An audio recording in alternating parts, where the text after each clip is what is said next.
ponencias, etcétera, sobre temas y realidades variadas y atractivas, todas ellas tienen siempre un vínculo necesario con la creación a través del lenguaje. Hay una canción de Aute, seguro que os acordáis, porque además la media de edad más o menos recordará a Aute, que dice que toda la vida es cine. ¿Os acordáis? Sí, los sueños, cine son... Bueno, pues podríamos intercambiar ese cine por literatura o palabra y sería una definición exacta de lo que pretenden ser estos 7 encuentros. Porque la palabra con mayúsculas vive, está viva.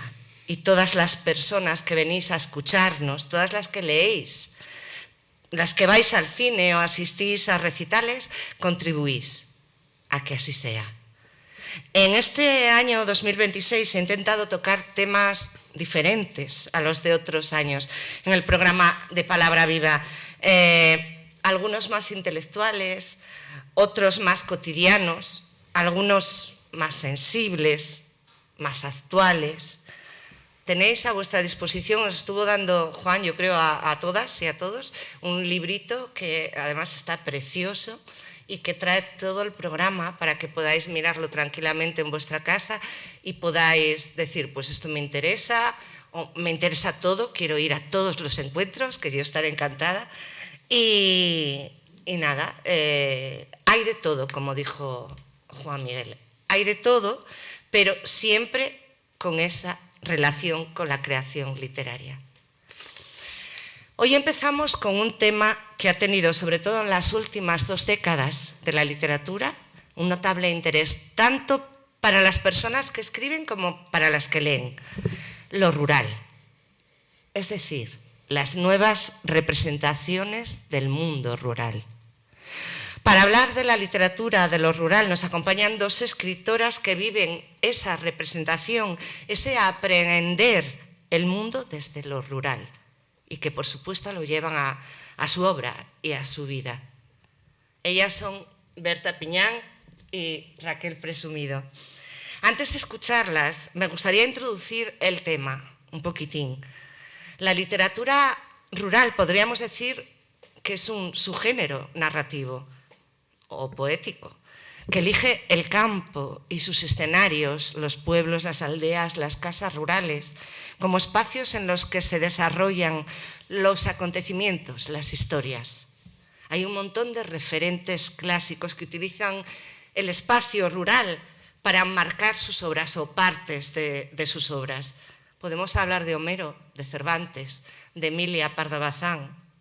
Sin embargo, y para no estar aquí toda la hora hablando yo, para no extenderme, voy a empezar recordando la novela y la poesía que se desarrolla a lo largo del siglo XX, cuyo escenario es, por primera vez, pretendidamente rural en la literatura española. Si recordáis, la generación del 98 postula el paisaje como expresión del alma y como un ejemplo muy claro tenemos a Antonio Machado en Campos de Castilla. En la inmediata posguerra podemos nombrar y recordar obras que hablan de la dureza de la tierra que dificulta la supervivencia, como La familia de Pascual Duarte, de Cela, o en una postura casi contraria, la mirada humana, comprensiva y genuina de los personajes de Miguel Delibes, en El camino, o un poco más adelante, ya más avanzado del siglo XX, Los santos inocentes. En las últimas décadas del siglo, Julio Llamazares, con su novela La lluvia amarilla, de 1988, se erige como un nexo de conexión entre esa literatura rural que poco a poco se va apagando y un nuevo momento que está surgiendo en este tipo de literatura en el siglo XXI, que es lo que nos vamos a centrar un poco hoy. Así, dentro del siglo XXI podemos destacar Intemperie, de Jesús Carrasco, Las efímeras, de Pilar Adón. En estas 2 novelas los autores crean un universo distópico y violento, inmerso en el mundo rural. podemos también hablar del ensayo de Sergio del Molino, La España vacía, la novela de Santiago Lorenzo, Los asquerosos, de 2018, que según su propio autor es una especie de versión de Robinson Crusoe ambientada en la España vacía.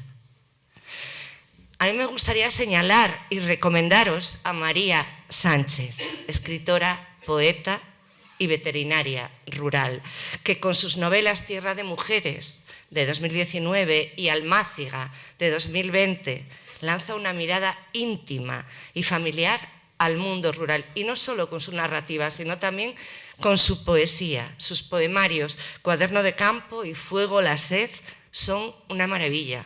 Nos presenta una visión del mundo rural lejos de los estereotipos y nos señala, mejor dicho, un peligro, el cambio climático que acecha un mundo, el nuestro, que se extingue. Tampoco nos podemos olvidar de Sara Mesa, con su novela Un amor, donde plantea las tensiones entre lo urbano y lo rural. Virginia Mendoza, con Detendrán mi río, que trata sobre la desaparición de los pueblos. Ni, por supuesto, de David Uclés, con La península de las casas vacías, en 2024.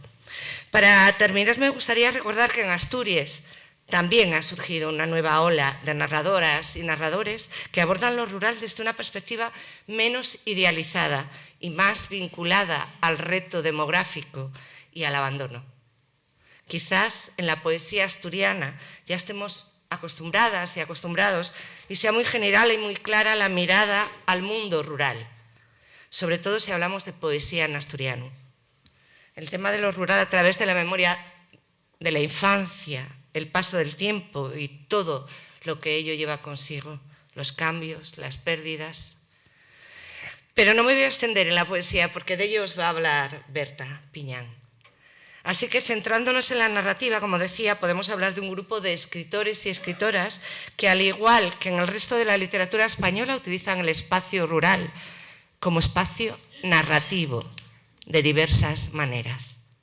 Empezando por Xoán Bello, que con Historia Universal de Paniceiros eleva la aldea asturiana de un plano local hasta lo universal, pasando por Aitana Castaño y Alfonso Zapico, en obras como Los niños de humo o Carboneras, por ejemplo, donde exploran la intersección entre lo rural y las cuencas mineras, hasta como La moda al sol de una lagartesa, de Berta Piñán, de 2018, que podría ser un thriller rural, o la novela Bresno, de Carolina Sarmiento, que fue una de las obras analizadas en el primer Congreso Internacional sobre la nueva literatura neorrural, en la Universidad de Alcalá de Henares, donde la autora consigue dibujar una geografía rural imaginaria y crear una atmósfera inquietante. Y la más reciente, ya sé que me dejo a muchos y a muchas, pero no quiero extenderme de más. La más reciente, la de Raquel Presumido, Ratones en la despensa, donde lo insólito y lo rural, el humor y el terror recorren las páginas de unos relatos que de tan reales resultan casi fantásticos. Y ahora sí, os dejo con ellas, con Berta Piñán y Raquel Presumido, que nos va a contar su visión sobre lo rural o lo neorrural y la literatura. Muchas gracias. Os voy a presentar, aunque sé que no hace falta, a Berta Piñán. Berta es una de las poetas y narradoras más destacadas de la actual literatura en lengua asturiana. Profesora de literatura y miembro de número de la Academia de la Lingua Asturiana, entre 2019 y 2023 fue consejera de Cultura del Principado de Asturias.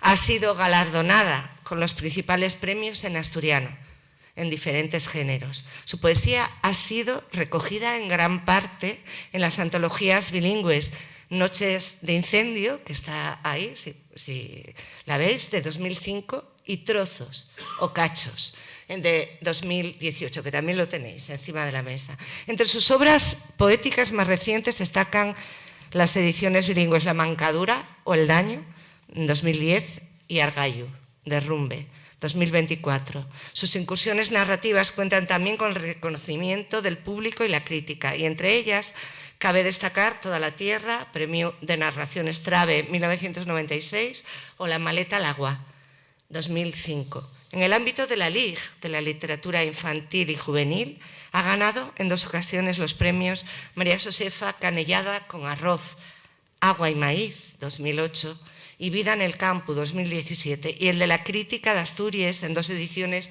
consecutivas con Las cosas que le gustan a Fran, 2008, y El extranjero, 2009. Su primera novela, Como la muda al sol de una llagartesa, ganadora del premio María Josefa Jovellanos en 2017, ha sido publicada en castellano en 2025. Y por si esto fuera poco, en enero de este año, ha recibido el Premio Nacional de Literatura Asturiana, que le será entregado el 8 de mayo, Día de les Lletres Asturianes, en el Teatro Campo Amor, d'Uvieu. Un aplauso para ella, por favor.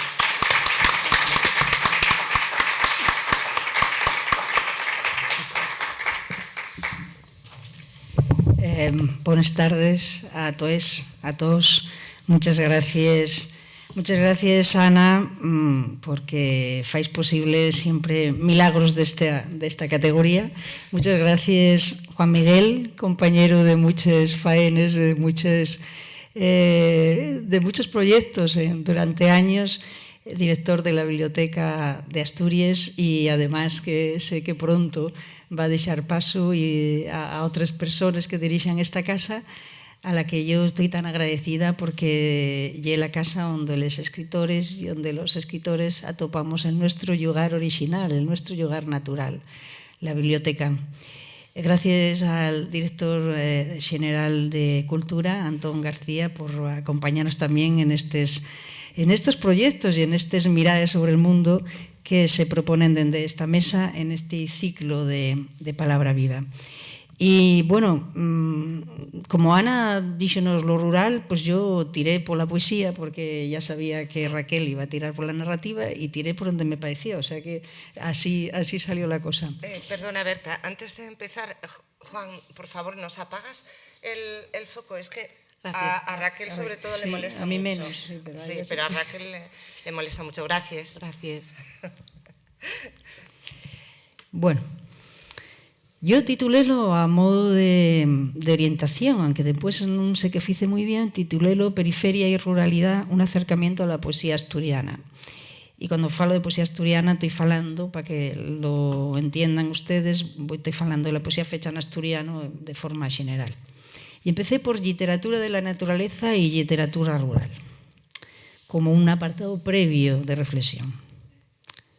Marché a los bosques porque quería vivir a conciencia, enfrentarme solo a los fechos esenciales de la vida y ver si podía deprender lo que tenían que enseñarme, no fuera que cuando tuviera para morrer descubriera que non viviera.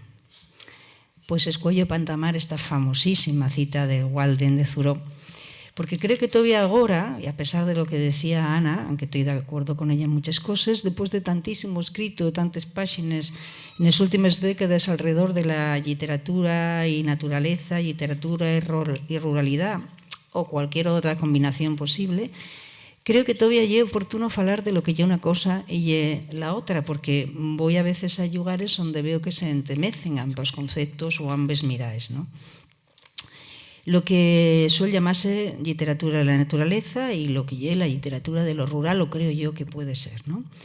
Y todo ello, por supuesto, sabiendo que no todos los sobres se pueden encaixar de una forma rígida o real en una o en otra. La preocupación colectiva, y yo creo que más que justificada, salvo por los negacionistas que últimamente proliferen con asiduidad, esa preocupación por el desastre ecológico de proporciones catastróficas en la escala humana que implica el cambio climático y la destrucción sistemática de los recursos del planeta, y quizás la que vuelve a poner sobre la mesa, después de décadas, inclusive siglos, obras tan relevantes como la del propio Thoreau, y otras que responden también a pensamientos filosóficos más modernos o modernizados y a un enfoque entre lo científico o lo humanístico. Yo de memoria acórdome de dos obras que admiro y a los sus autores muchísimo y a los que vuelvo una y otra vez. El increíble viaje de les plantes de Stefano Mancuso. Mancuso es un gran referente en esto. Y, por ejemplo, Bertolatría de Santiago Berruete, que es una obra también imprescindible. Pero bueno, volviendo a la literatura y al campo que nos interesa, esto ya es la literatura de la naturaleza versus literatura de lo rural. Podríamos decir que si bien es cierto que entrambes comparten mundos referenciales comunes, la naturaleza está necesariamente en les dos, también lo lle que los objetos y premisas non lo son del todo. Por lo general responden a motivaciones diferentes y a dos visiones de la realidad que non son antagonistas, creo yo, pero sí pueden estar distantes. De hecho, Thoreau, nos años que pasa viviendo en el bosque, no se comporta como un campesín ni pretende serlo de ninguna de las maneras. La su mirada sobre la naturaleza es casi que urbana. El aliento que lo impulsa está sitiado en los libros, en la meditación filosófica o en la simple búsqueda de la belleza. En este tipo de escritura, lo mismo que puede ser los haikus japoneses, por cambiar ya de ámbito completamente diferente, en este tipo la naturaleza, sea salvaje o domesticada, llena más un elemento estético o espiritual y tal servicio de quien la contempla como generadora de bondad, de guapura o de alivio emocional. De este ambiente, tanto los haijin japoneses como Basho, que es de los más conocidos, o Masoka Shiji, que dedicaban la su vida a deambular pelos arrozales y por los campos, durmiendo bajo las estrellas en la búsqueda incesante del aguare, esa captura de la emoción del instante en la naturaleza, como esos otros llamados más modernamente, en la tradición más anglosajona, natural writers, tienen como fin literario esa reflexión sobre la vida y el sentido de la existencia, donde la naturaleza adquiere protagonismo porque nos permite vivir conscientemente, reducir la vida a lo esencial y evitar el vacío. Otras voces que seguro que nos vienen ahora mismo a la cabeza, como la de Mary Oliver, Rachel Carson o Annie Dillard, son ya voces contemporáneas, pero que en realidad son herederes de esta visión de Thoreau. Viven en el medio rural, y sabemos de esos vides en ese medio rural, y dan cuenta de él en esos obres. Pero siguen siendo de ese mismo espíritu thoreauiano, donde los protagonistas formen un riquísimo conjunto de ecosistemas naturales, animales, ríos, plantas, montañas o mares. En ellas, en estos autores como en tantos otros y otros, la naturaleza está despoxada de productividad y las transformaciones que sufre el medio rural dependen de los cambios intrínsecos de los sus propios ecosistemas en evolución. Todo esto para diferenciarlo de lo que en realidad venimos a falar, que es la naturaleza que está en ese otro lado de la balanza, la ruralidad, que deshice, por supuesto, la presencia de la naturaleza, porque no estaríamos en la urbanidad, pero no se conciben sin la actuación del ser humano como agente de cambio. Creo que ahí hay que centrar a veces las cosas, ¿no? En el mundo rural, la naturaleza es parte fundamental de la subsistencia y por ello aquí la contemplación conviértese en acción y el medio ponse al servicio de la producción. Aquí, y falando de poesía, hay otros autores completamente diferentes. Estaría la que acaba de citar Ana, como María Sánchez, por ejemplo, o ya en otra tradición anglosajona, un poeta que tanto nos influyó en nuestra poesía asturiana, fecha en asturiana, que fue Seamus Heaney, también porque tuvimos una gran relación con él. Llegó a estar en Asturias y Premio Nobel de Literatura, y fue alguien que también nos hizo pensar sobre ello. Pero bueno, en realidad esta ya era la distinción previa para señalar un poco este marco simbólico y teórico de lo que ya creo yo la literatura rural. Y después, ya como Ana nos dio esa libertad, yo pensé, ¿de qué falo? Pues voy a hablar de nuestra pequeña historia, que es la historia de la poesía en asturiano, con un pequeño apunte histórico, porque si no, oye, como dar un salto en el vacío. ¿Qué estamos haciendo ahora? Pues bueno, venimos de algún sitio, estamos haciendo algo porque antes hicimos otras cosas, ¿no? Claro. Y en esto escogí un símbolo que no es novedoso para nos falar de él, que es la casa la casa como símbolo del desarraigo en la poesía asturiana, pensando que la casa en el ámbito de Asturias y la casa en lo rural, en el ámbito de lo rural, porque venimos de ahí y aunque vivamos en el medio urbano, tenemos esa raíz y ese filo conductor. En fin, dende hai tempo venimos falando destos temas como posibles temas identitarios de la poesía contemporánea fecha en asturiano. Y yo pensaba en casa, cuando estaba escribiendo esto, si eran temas que se podían aplicar o este pensamiento, esta reflexión o esta mirada podía aplicarse a las otras literaturas periféricas y entendiendo como literaturas periféricas les que se expresen en les lingües minorizadas, ¿no? Si esto de la ruralidad es un tema identitario y por qué.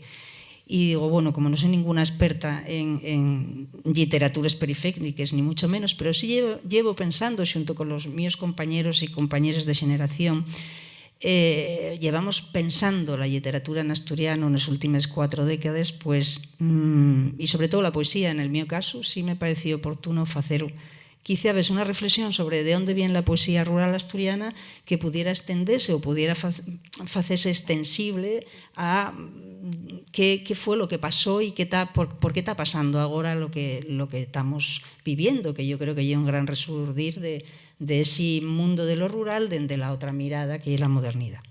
Pero bueno, podríamos empezar preguntándonos entonces qué es la literatura rural, después de lo otro. Defínese pola súa temática, polos seus referentes na realidad, por un estilo, unha intencionalidade determinadas, claro, porque isto hai que preguntárselo. Lle unha moda que surde al par de la España vaciada, lle un canto a un pasado irrecuperable, lle unha literatura reaccionaria ou un posicionamiento político progresista e concienciado frente a la voráxine tecnolóxica, por exemplo. ¿Qué propone esta literatura si hay que propone algo?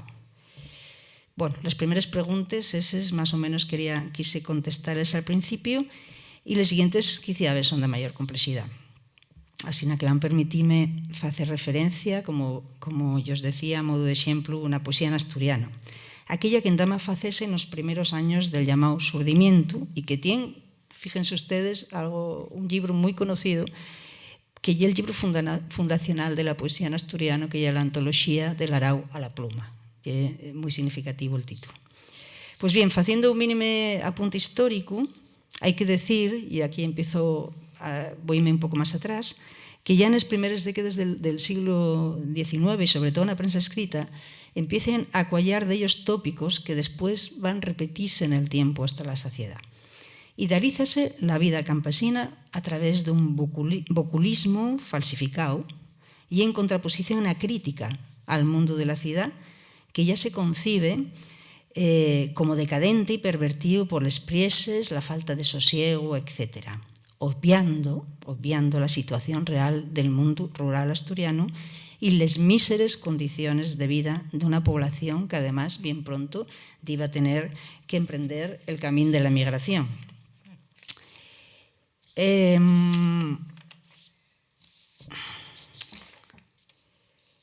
Por lo tanto, el tema da nuestra literatura ni las otras lingües o literaturas periféricas no es en absoluto novedoso. Este es el primer planteamiento que quería hacer, y un tema que viene de antiguo, de más de un siglo, ¿no? La mitificación y o mistificación de lo rural, con toda su carga de señaldad, instálase de forma muy temprana en el imaginario colectivo de una Asturias todavía decimonónica, y aparece ya incorporado la idea de un mundo en desaparición. Estoy hablando de más de un siglo, por lo tanto estamos ya arrastrando estas ideas desde el principio, desde hace tiempo. En este contexto, entonces, y en ese momento, junto con otras poesías, prolifera una poesía que describe una ruralidad ya entonces, en el comienzo de la su decadencia, y el canto crítico a las bondades del campo frente a un naciente urbanismo industrializado y, por ende, de una presunta deshumanización de la vida sociolaboral de la población asturiana. Y una poesía que non fala tanto de la naturaleza, sino, tal como corresponde a ese momento que estaba intentando describir, de los usos y costumbres de un mundo rural que ya se añora desde la emigración a la ciudad ou al outro lado do océano, e que vese sempre como un mundo mellor na memoria tantas veces falsificada que aquel que trae el progreso. Isto é importante tamén porque venimos de aí, ¿no? De esa contraposición ou de esa tensión. Y todo ello failo la más de las veces con una riesta repetitiva de tópicos y lugares comunes, de análisis falsos, inmovilistas y de paso, col peso de una gran carga diglósica respecto a la lengua asturiana que llena que por lo general se expresa esta poesía. De esta manera como lingua asturiana, por resumirlo rápido, poesía y señaldad por un mundo campesino en declive van quedar definitivamente xuníes na nuestra tradición reciente. Saltando mucho, las cosas necesariamente tenían que cambiar, o por lo menos la mirada de Les y de los nuevos escritores tenía que cambiar con el tiempo. Sin embargo, creo que tanto en asturiano como en las otras lenguas periféricas, el comienzo de la modernidad, a mediados del siglo XX, diríamos, panos, parte de una tensión subyacente específica de ese momento histórico. Tenemos lingües en sin normalizar, y en ellos casos, como el asturiano, en sin normativizar o con una norma en desarrollo parcial. Y queremos construir con ellas una literatura moderna, una literatura que sella para expresar el mundo en toda su diversidad. Dar el paso, en definitiva, a lo urbano universal fuera de unos cánones, los del bucolismo melguero, ¿no? Diría de alguna forma, esos cánones que se perciben ya en ese momento, cuando empezamos a escribir esa poesía en asturiano, percíbense ya como arcaicos y sometidos a tradiciones caduques. Y va a ser, paradójicamente, la poesía la primera que se encargue de registrar este salto en el vacío a través de una sentimentalidad que se construye, y aquí hay una palabra de la que ayer falábamos en un recital de poesía, una sentimentalidad que se construye siempre dende la pérdida. Pero la lengua mesma, que é nuestro instrumento de traballo, viene exactamente de ese lugar. Está preparada para describir, falar y expresar todas aquellas circunstancias del mundo campesín y muy poco preparada para las del mundo urbano contemporáneo. Por lo tanto, habrá que de alguna manera forzar la lengua, adulterarla, salir de los yindes, esos yindes que la aprisionen con todo lo que supone de riesgo, y esto ya habrá que convertirla en una lengua moderna, renunciar a ellas esencias en favor de la su funcionalidad comunicativa, algo que se nos criticó muchísimas veces en el proceso de normalización del asturiano. Nos mesmos, mulleres e homes que a finais del siglo XX queremos escribir nestes lingües, venimos dese mundo campesín. Los nuestros orígenes marchen inexorablemente con nos a la ciudad, y allí vémonos como seres solitarios, añorantes de un paraíso que, aunque sabemos ya idealizado, somos conscientes de ello, tampoco somos quien en principio a renunciar a él. Esta pérdida originaria y también la pérdida de la infancia, y esto yo creo que es común en toda la poesía de la periferia, y el lugar simbólico donde no vamos a poder regresar nunca. En el caso de la poesía asturiana del surgimiento, a partir, yo creo, sobre todo de los años 80, esa pérdida primigenia construye buena parte del aparato simbólico que nos caracteriza. Y desde ahí, nada más la memoria, sublimada ahora a categoría de absoluto, puede ser quien para imaginar esa patria fugaz que nada más fue quien asistir en el terreno ya imposible de la infancia y por tanto del mundo rural.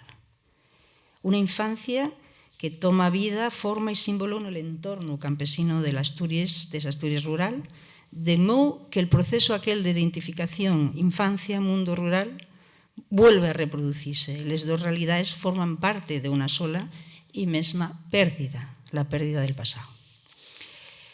Ese sentimiento de abandono y de desarraigo, de continuo entemecido con el de pérdida y desaparición del mundo rural, conviertes ahora en una constante de los poetas que también a publicar los dos primeros libros en los años 80 y que podríamos decir siguen hasta ahora, y además producen una especie de corriente que arrastra también las nuevas sentimentalidades y las nuevas generaciones. Bueno, ya para ir acabando, sí que quiero simplificar esto. Bueno, hay un poema, Ana citó Historia Universal de Paniceiros como narración, como prosa. é imposible non citar el poema Paniceiros, ou polo menos unos versos del poema Paniceiros de Xoán Bello, que empieza, como conocéis bien, conoce un país onde el mundo llamas a Cerreo, Grandiecha, Pícola, Mouta, Paniceiros, pero máis palantre diz un país onde la casa cae, cae el horro, la ponte, el molín, la iglesia, el home tamén cae. E acaba onde solo nos queda la memoria corrompida de la infancia, la nuestra soledad, el abandono de nueso. Claro, aí Xoán, de alguna forma, lle fundación refunda esta nueva sentimentalidad de lo rural y de alguna manera también en diferentes voces y con diferentes motivos vamos todos y todos detrás, ¿no?, na poesía. Esa percepción de abandono y desarraigo aparece entonces entemecido con la pérdida y la desaparición de ese mundo, de manera que la experiencia otra vez de la ruralidad y de la infancia vívese como un síntoma, como un síndrome de expulsión del paraíso. Y también un canto comunitarista, en el sentido sociológico del término, porque, igual que ocurre con todo un grupo social que se siente amenazado, el recurso a la mitificación de lo comunitario percíbese como un afianzamiento de lo propio frente a la amenaza de lo extraño. Esto está también en esa pugna permanente. Bueno, y ya para ir acabando, quizá ves, y púselo al principio porque me parece interesante, que de todos estos símbolos que ilustren en la poesía periférica y en la nuestra el sentimiento de abandono, sea el de la casa, el que con la riqueza metafórica y recurrencia materializa en el imaginario colectivo los siglos más claros de esa pérdida simbólica. La casa paterna-materna y el espacio mítico de la infancia, pero también el de la inocencia perdida y, como non, el de la lingua amenazada. Dende el surdimiento la casa aparece representada, citada, nomada y dibuixada en bona parte de los textos más emblemáticos de los últimos 30 años.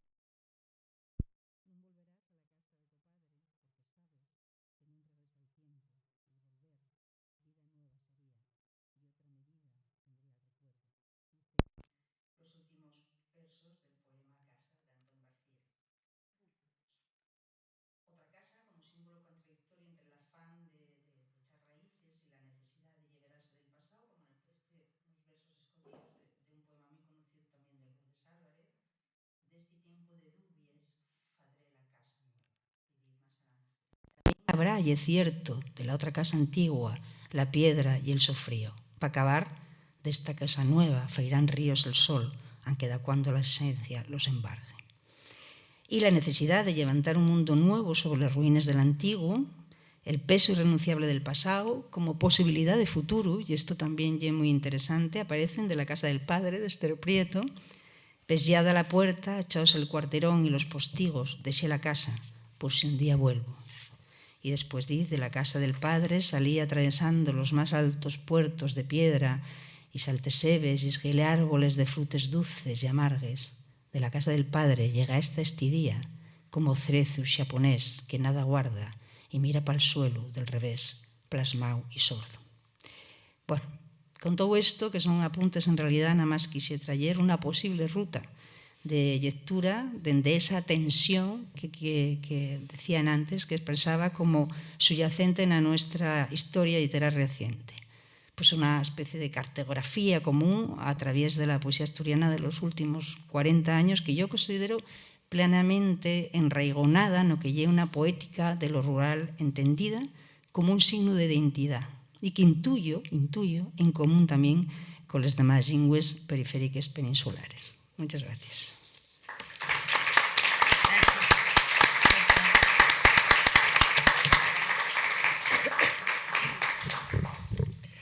Bueno, pues os voy a presentar a Raquel Presumido. Es una escritora y docente asturleonesa, graduada en Comunicación Audiovisual y máster en Guión de Cine y Televisión por la Universidad Carlos III. En 2020 publicó Anónimas, la escritura silenciosa de las mujeres en Levantafuego, un ensayo sobre la invisibilización de la labor intelectual de la mujer. En 2025 publicó en Pez de Plata Ratones en la despensa, un libro de relatos de lo insólito rural. Es profesora de Lengua Castellana y Literatura en Secundaria y coordina el Club de Lectura Mensual de Toma 3. Bueno, y creo que tienes algún proyecto más, un podcast o algo así, que estás ahora... un podcast, sí. En Toma 3 también. Sí, bueno. sí. Y nada, cuando quieras. Vale, muy bien. Bueno, nada, muchas gracias. Bueno, ha sido una gozada escuchar a Berta y esta cartografía de lo rural en la historia. Bueno, me ha interesado muchísimo, he hecho un montón de notas. Muchas gracias. Gracias a Ana Lamela también y gracias a Juan Miguel por traerme y por pensar en mí para esta charla. Bueno, yo me voy a centrar, como Berta acaba de hablar de la literatura de lo rural, concretamente de la poesía, de las lenguas minorizadas. Yo concretamente me quería centrar en un género que yo exploro en mi literatura y que me interesa, que es lo insólito rural, el insólito rural, ¿no? Siento que esta intervención va a ser como un poco una justificación del género que escribo. Yo me justifico mucho siempre. Más que nada porque se me pide, ¿no? También un poco cuando se me pregunta ¿por qué escribes literatura insólita rural? Y por qué, como con una connotación de cómo está de moda, pues bueno, ¿por qué está de moda, ¿no? A mí no me parece necesariamente malo que a una generación, aunque acabamos de ver que no es algo solo de mi generación, sino que llevamos siglos hablando de esto, ¿no? Pero no me parece necesariamente malo que una generación esté preocupada por algo, ¿no? Que eso pierda valor, sino todo lo contrario. Nos habla de nuestros miedos, ¿no? De qué es lo que nos importa. En primer lugar, quiero separar ambos elementos, lo insólito y lo rural, aunque también quiero explicar por qué ambos están conectados y por qué yo intento conectarlos dentro de... o me salen conectados en mi escritura. Por una parte, en cuanto a lo rural, yo fui una niña que se crió en ese paisaje, en Rodiezno de la Tercia, que está al pasar el Puerto Pallares. Viví toda mi infancia entre ese pueblo y entre Luarca, y me crié jugando pues, en la calle, trepando árboles, entrando en casas abandonadas. Justo ahora que Berta hablaba de la casa, la imagen de la casa abandonada para mí es central, o sea, no puedo desligar mi infancia de lo que es una casa abandonada y eso me persigue en mi literatura, me busca todo el rato.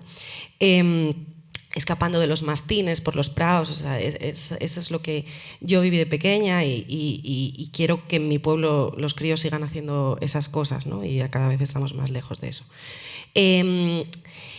Como yo fui una niña rural y una tiene que escribir de lo que sabe, yo creo, pues para que suene verosímil, pues esto es lo que hago, ¿no? Ese es mi imaginario. Primera respuesta a quien me pregunta por qué escribo sobre el rural. ¿Está de moda volver a lo rural en las ficciones? Puede ser, o sea, quizás porque se nos lleva décadas diciendo que lo importante, que el territorio de lo literario es la urbe, y porque se nos lleva diciendo que todo lo que pasa allí, la gente que habita la urbe, la ciudad, es la gente que está viviendo cosas espectaculares, ¿no? Como que te estás perdiendo algo si no estás ahí. Mi generación, que es ya, yo diría que la segunda, ya que tuvo acceso a la universidad, o sea, hijos de familias obreras que tuvieron acceso a la universidad, aunque en muchos casos somos la primera, vimos la ciudad como un lugar donde prosperar, ¿no? Donde llegar con nuestra maleta llena de sueños que después tuvimos que recoger y llevar vacía otra vez a nuestras zonas, ¿no? Y se encontró viviendo en una enorme franquicia sin identidad. O sea, los que tuvimos que emigrar a Madrid con el desarraigo que eso conllevó y encontrarnos en ese lugar lleno de Starbucks y ahora ver que en Oviedo volvemos a vivir esa misma franquicia una y otra vez, ¿no? Que todas las ciudades son la misma cada vez. Pues bueno, volver a las raíces para nosotros, a la identidad regional, es un síntoma de esta necesidad de buscarnos a nosotros mismos. O sea, yo creo que somos una generación, no hay generación que hable más de la identidad de género, de la identidad sexual, y ahora hablamos también de nuestra identidad nuestra identidad cultural, le damos importancia, ¿no? Porque estamos preguntándonos continuamente quiénes somos, porque ya es muy difícil ya saberlo, ¿no? Hay una mezcla rara a nuestro alrededor. Frente a la amenaza de nuestra desaparición, de todos, ¿no? Está esta necesidad de buscarnos en nosotros mismos. Esto por una parte, en cuanto al elemento de lo rural, ¿no? Quería desgranar ahora un poco el elemento de lo insólito. Yo no sé si los autores hombres también tienen que explicar tanto por qué escriben lo que escriben, yo sospecho que no. Siempre veo preguntando a las mujeres por qué escriben lo que escriben, autores por qué escriben autoficción, ¿no? Que también es un término que se liga eminentemente a lo femenino, cuando todo es autoficción realmente. O sea, cualquiera escribe sobre... O sea, lo único que tiene uno mismo es uno mismo, ¿no? Entonces no puedes escribir desde otro lugar. Lo insólito, concretamente, se caracteriza por presentar elementos o situaciones inexistentes en el mundo real, ¿no? O tan inusuales que su condición de realidad puede ser puesta en duda, ¿vale? Esta sería como la definición de lo que es algo insólito, algo raro, ¿no? Algo que puede o no pasar según las reglas de la física que tenemos en nuestro mundo, pero que desde luego es poco habitual. Yo escribo sobre lo insólito porque también es mi lenguaje, ¿no? Como el rural es mi paisaje temático, lo insólito es un código que también tengo. Y lo es porque hay una larga tradición en la literatura y en el cine patrio que lo avala y de la cual no me puedo desligar, ¿no? Y además, bueno, mi formación es cinematográfica y audiovisual y bueno, pues desde muy cría las imágenes, sobre todo el cine, que trata de lo rural, muy explorado evidentemente en el siglo XX, que es donde se desarrolla el cine, pero aquí en España le damos muchísima importancia, ¿no? Una de mis películas favoritas es Surcos, pues bueno, o Los Santos Inocentes, ¿no? Es imposible desligarse de esa tradición que tenemos con el rural, ¿no? Para empezar, cuando uno es pequeño, consume muchísima ficción insólita. O sea, si nosotros vamos aquí seguramente en la biblioteca, a las estanterías de literatura infantil y de literatura adolescente, juvenil, encontraremos que casi la mayor parte del género que se recomienda a los niños y que se crea para los niños y los jóvenes, los adolescentes, es literatura fantástica. Terror, fantasía, ciencia ficción serían como los tres géneros que se van mezclando unos con otros, ¿no? Hay un momento en la tardoadolescencia donde se supone que uno ya debe leer literatura seria, ¿no? O sea, yo que soy profesora de lengua y literatura lo veo dentro de los circuitos de lectura que se hacen en los institutos y bueno, o sea, es una deriva a la que todos estamos como un poco abocados. Cuando llega el bachiller ya tenemos que dejar de leer ciertas cosas, ¿no? Que son un poco tontas porque son fantasía, porque hablan de cosas que no son reales, ¿no? Cuando nada de lo que está en la literatura es real y sí a la vez, ¿no? Pues eso, esto de literatura seria para mí es un horror, es un eufemismo para hablar de literatura realista. Y bueno, aquí, o sea, yo cuento siempre una anécdota que es la de las camas de Gasparina para ejemplificar esto. Además tiene que ver con esa casa abandonada como símbolo, como monumento en mi infancia. Y que tiene que ver también con esa pérdida de la infancia de la que hablaba Berta antes, ¿no? Esa patria fugaz que perdemos, ¿no? Ligada a lo rural.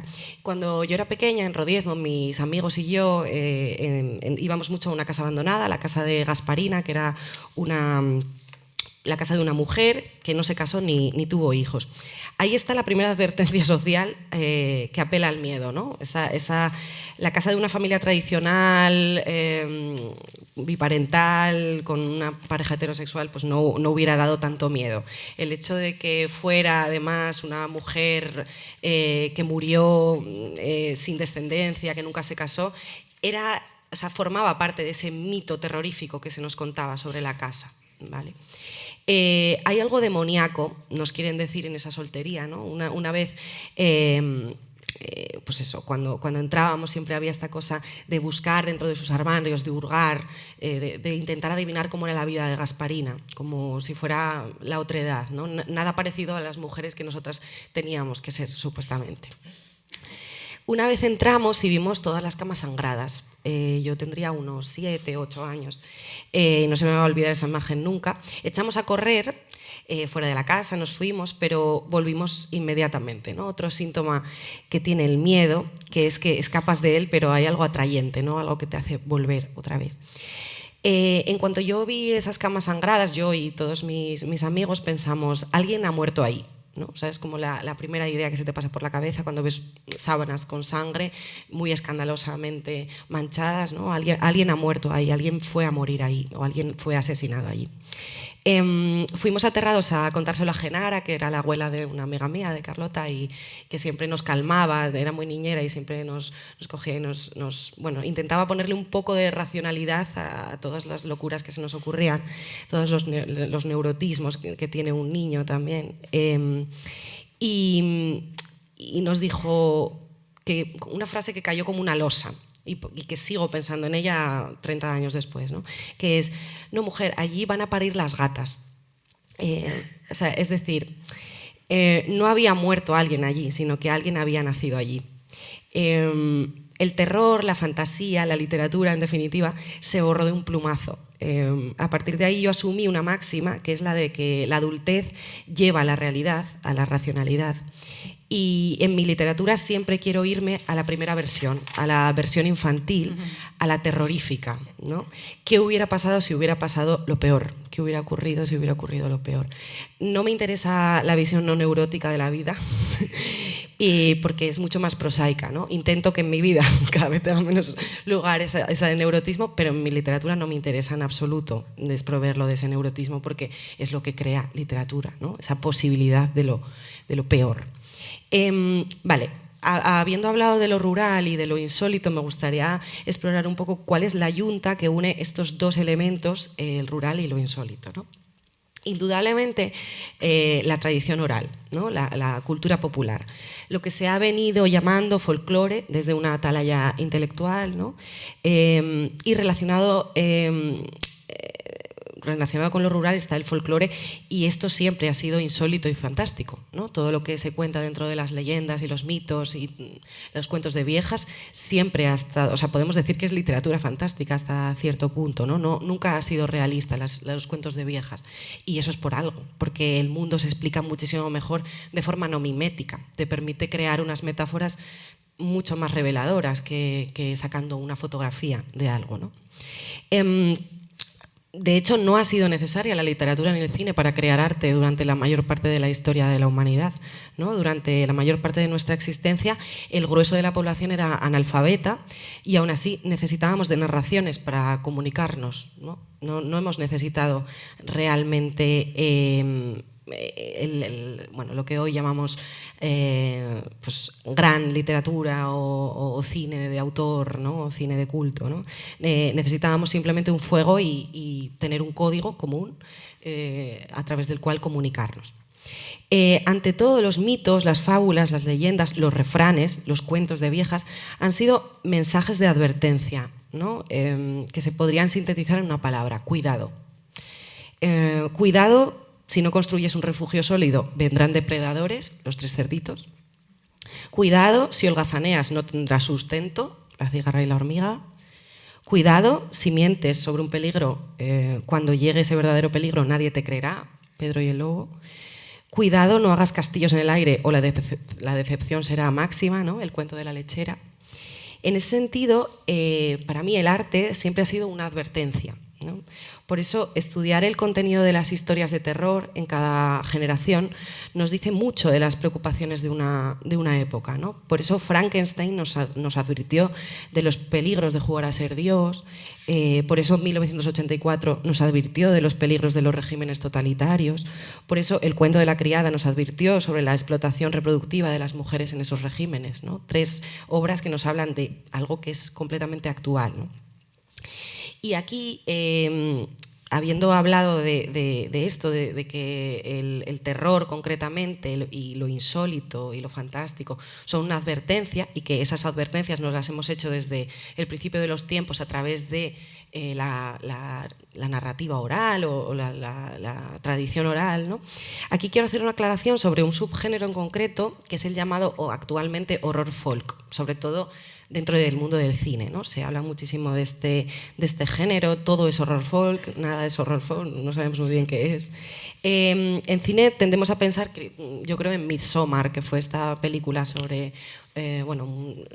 todas las películas de horror folk son como un poco lo mismo, ¿no? En el rural es un telón de fondo, ¿no? Sobre el que proyectar tópicos, masas enfurecidas, antiguas creencias paganas, monstruosidades, ¿no? En el horror folk se da la batalla humano contra bestia, urbanidad racional contra ruralidad violenta. Esto siempre lleva al lector o al espectador a empatizar con el que va a ser atacado por esos salvajes, ¿no? En Midsommar pues nos identificamos con el protagonista, que es llevado a este pueblo idílico donde hay ciertas tradiciones, como ponerte en el pelo un montón de flores, como, bueno, y empieza a tornarse todo un poco negro, ¿no? en la película. Nosotros vamos con ese urbanita que llega a esa cultura bestial, ¿no? No con los habitantes de ese pueblo. Para mí esa es la diferencia entre lo que es el horror folk y lo insólito rural, o la literatura rural o naturalista, ¿no? del rural. El problema radical es la extrañeza y la fetichización en el horror folk de lo rural, ¿no? Yo no siento que escriba horror folk porque no veo el rural como una otredad, sino como el escenario natural donde todavía no está, la esencia humana pervertida por el capitalismo más bestial, ¿no? Para mí eso es el rural, sin idealizarlo y sin hacer un feria de Ana Iris Simón, ¿vale? Que ninguna falta nos hace. Porque antes también comentaba Berta esta cosa de, a veces, o sea, la literatura rural, ¿qué quiere, no? ¿Qué busca? Busca idealizar, es reaccionaria, porque muchas veces sí que podemos utilizar la literatura rural como un elemento reaccionario, ¿no? Como decir, mira, antes todo el mundo vivía mejor y todo lo que conlleva esto, ¿no? Ese equilibrio me parece necesario, o sea, a tener en cuenta, ¿no? cuando escribimos algo en un paisaje rural. Como decía, yo no siento que escriba horror folk, sino que bueno, pues a través de mis vivencias y a través de la necesidad de criticar un mundo cada vez más lejano a lo que es nuestra identidad, me interesa escribir sobre el rural, ¿no? Para bien y para mal. Porque evidentemente lo peor de un pueblo es que el vecino te conoce, y lo peor de un pueblo también es que el vecino te conoce. Entonces, bueno, pues para mí lo rural es el locus amenus y el locus terribilis, esas ambas cosas a la vez, ¿no? Igual que todo, casi todo en la vida tiene sus cosas buenas y sus cosas malas, ¿no? Además hay una larga tradición de insólito rural permeado por el humor en España, ¿no? Porque uno de los elementos que también incluyo en mi literatura y que me sale natural es el humor ligado a esto, ¿no? Yo recuerdo todas las historias que he contado, o sea, mis referentes sobre todo son las viejas de mi pueblo contando historias, ¿no? Esos cuidados que nos lanzaban, ¿no? Contándonos ciertas historias que mezclaban siempre lo insólito, o sea, siempre había un muerto que no estaba muerto en realidad, que estaba catatónico, yo qué sé, una serie de locuras, un lobo que les hablaba en la noche, pero siempre estaba teñido por cierto humor, ¿no? Yo recuerdo también a todas esas viejas reunirse en los velorios y reírse a carcajadas contando una historia del muerto, ¿no? O sea, siempre esos momentos en el rural, siempre esa cosa entre el humor y la catástrofe están muy, muy mezcladas, ¿no? Esta tradición de lo insólito rural mezclado con el humor, tanto en cine como en literatura, bueno, pues tenemos desde Julio Llamazares hasta Cristina Sánchez Andrade, actualmente, Luis Mario, la colección de agrohorror que acaba de sacar la editorial Eolas el año pasado, ¿no? También todas las películas de cuerda, que hasta actualmente Bodegón con fantasmas, de Enrique Buleo, que la recomiendo muchísimo. Entonces, decir, está de moda el insólito, está de moda concretamente el insólito rural. Quizás sí, quizás los que escribimos este género estemos sintetizando nuestros miedos, lanzando un cuidado a nuestros congéneres y estamos renovando nuestros miedos, ¿no? Por ejemplo, cuidado, nos estamos alejando demasiado de ese campamento base que fue el entorno rural. Cuidado, podemos encontrarnos en un mundo esclavo de lo digital. Cuidado, podemos vernos sumidos en un mundo invivible por la contaminación. O cuidado, las guerras pueden llegar hasta la puerta de nuestras casas, ¿no? Eso quizás puede ser la nueva renovación de miedos que sintetiza este género. Así que, bueno, nada, gracias.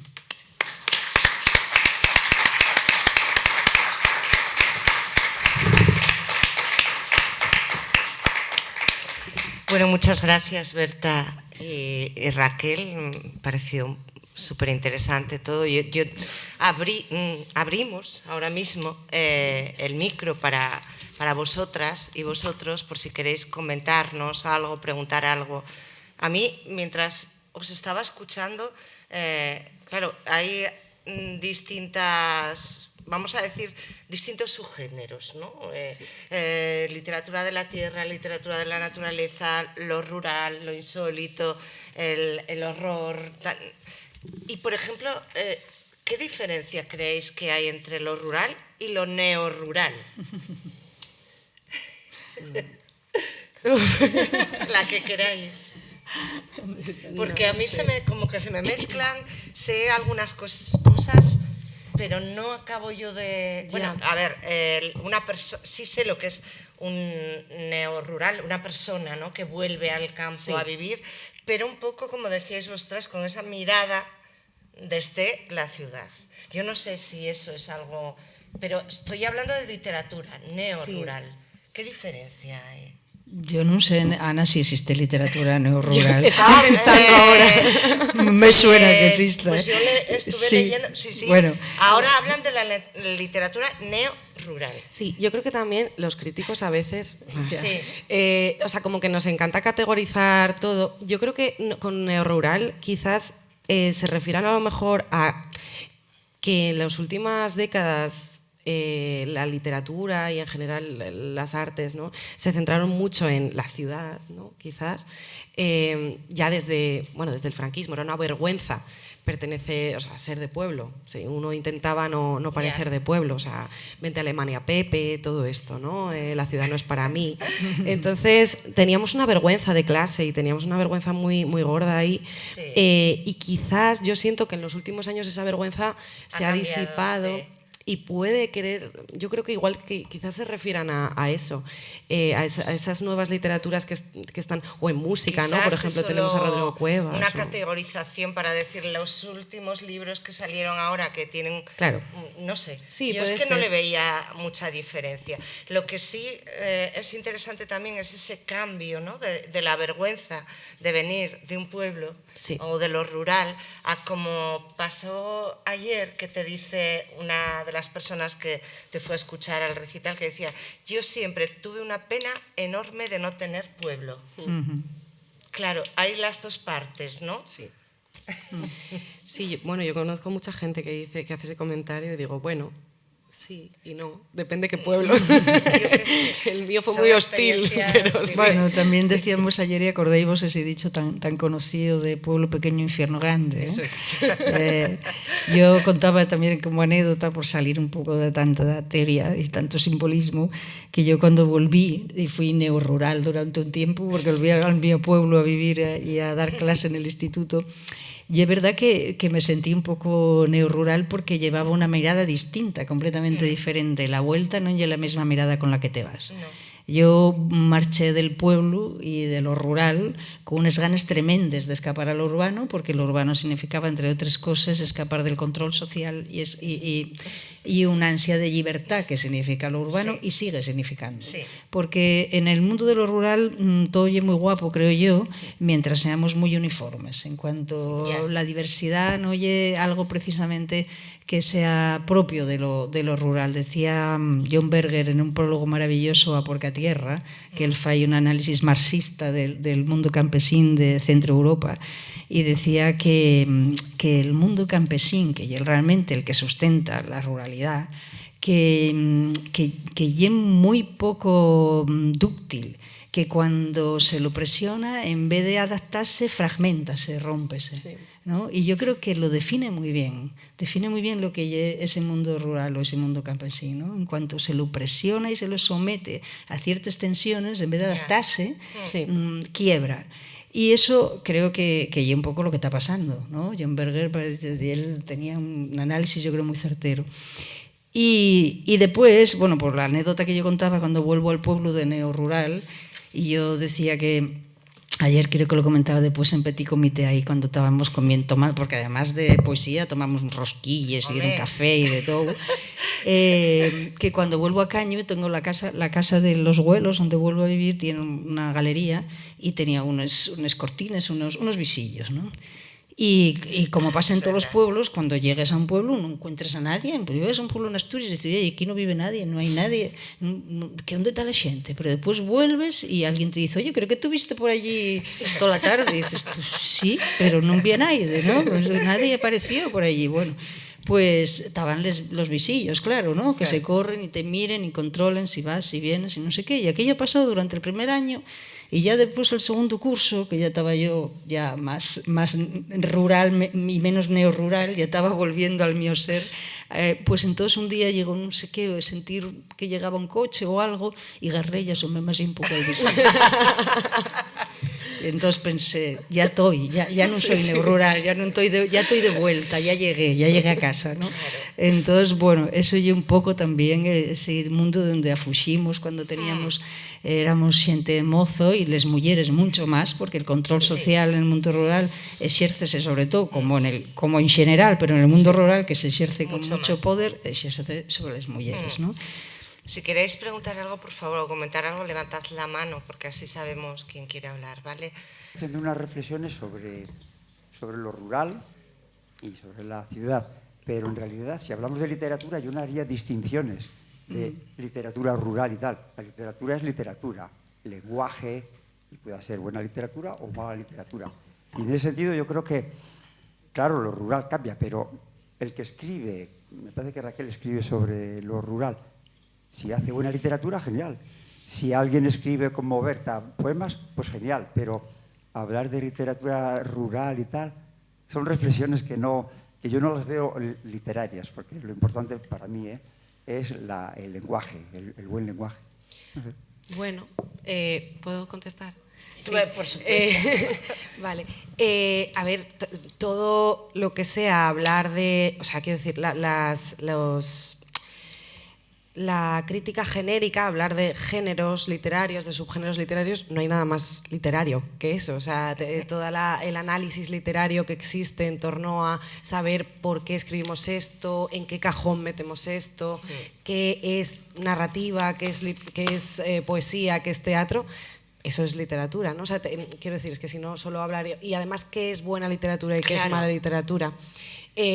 Nosotros hablamos de literatura rural porque, desde luego, durante muchísimo tiempo, como decía antes, se nos dijo que el territorio de lo interesante era la urbe, ¿no? Y que ahí es donde pasaban las cosas interesantes y que eran las grandes historias, ¿no? Y que, bueno, de hecho la novela surge como un género urbano. La novela, la explosión de la novela en el siglo XIX y el cuento también, ¿no? Aunque bueno, ahí ya eso es harina de otro costal.